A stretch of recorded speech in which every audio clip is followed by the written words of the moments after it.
Hello, welcome to Professor SNAB, where we make A-level biology as simple as a cell. So today we're looking at being able to recognize the organelles we've looked into in the last video from electron microscope images, because this is what you'll be expected to do in your exam. So, some general tips before we dive in. So when analyzing electron microscope images, you will see beautiful, colorful images in your textbooks, but in the real thing, in your exams, the images will be black and white because, well, it's your exam question, and also electron microscope images are black and white as well. So they identify structures by. So the clue is to identify structures by observing the shape, membrane presence, internal structure, and relative size and position. So the whole purpose of electron microscope images is that they show the ultrastructure and they're not too focused on color. So how to recognize the cell wall? So cell walls can be recognized by the thick, rigid outer boundary, and they appear as a dark layered structure. And these are found outside the cell surface membrane. So some exam clues to look for are to look for straight edges and uniform thickness, because this is usually the cell wall. So next you have the middle lamella. So these can be recognized by the thin dark lines between adjacent cell walls and are located between neighboring plant cells. It is easy to confuse them with the cell surface membrane.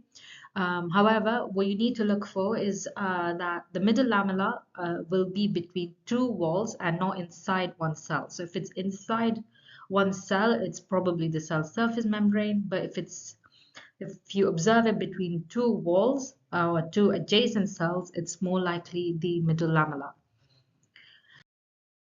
So, how to recognize the plasmodesmata? So these can be recognized through the fine channels crossing the cell walls, and they appear as small dark pores or lines and are often difficult to see unless the image uses high magnification. So in your practice question images, look for continuous connections between the cytoplasm of adjacent cells, because that's your clue for plasmodesmata structures.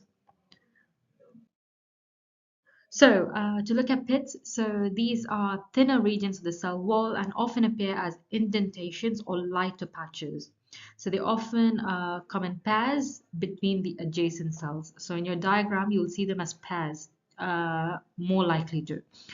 So pits can be observed as areas of reduced wall thickness, as they are not like channels like you would see in a plasmodesmata. So even though they have similar function, in the diagrams, they will look different.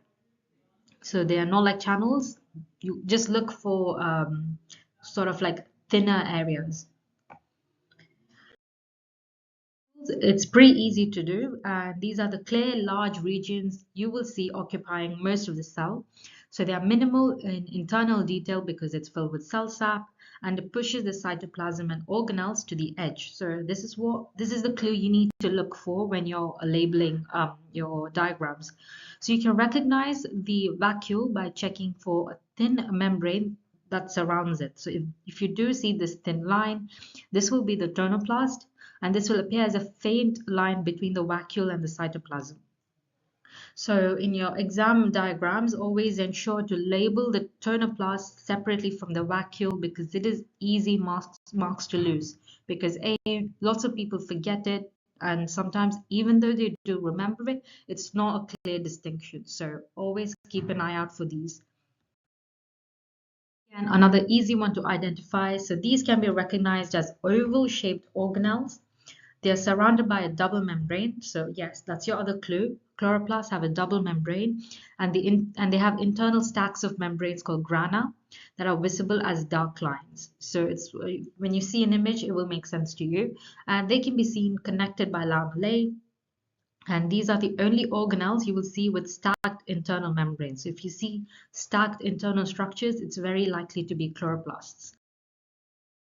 So they are recognized as round or oval organelles again, and however, they contain large, dense starch grains. So they have fewer internal structures than chloroplasts, so that's your clue to distinguish between chloroplasts and amyloplasts, and they are found in storage tissues. So again, the exam clue is to look for organelles in which you do not see internal structures like grana or thylakoid. Because if you do see them, they are chloroplasts. If you don't, they are amyloplasts.